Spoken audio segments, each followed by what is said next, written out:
young couple back in the church in Pasadena, and an older couple gave their testimony.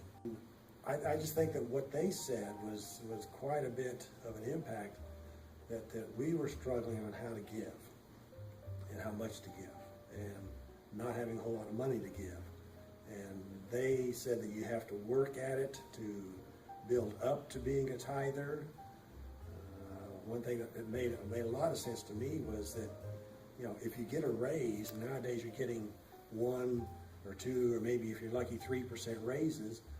If you can take some of that and put that towards your tithe rather than trying to spend it all again, I think that's the critical thing, is to build up to your tithe.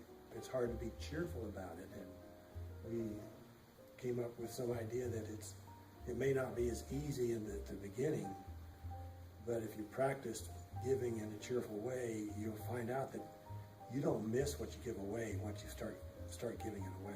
I think this couple inspired us with their testimony. It was so sincere and so honest, and they said, we like to live by the rule where you live off of 80% of your income, and you're saving 10%, you're tithing 10%, and God blesses that. And they explained to us that they had done that, but they did it in small incremental ways, and eventually worked up to the tithing, and they just felt like they saw God blessing them in so many different ways for doing that.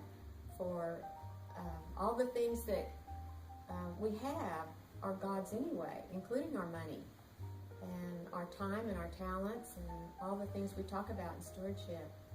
And it made such an impression on Frank and I that we went home and immediately said, we can do what they shared. That could be our story too.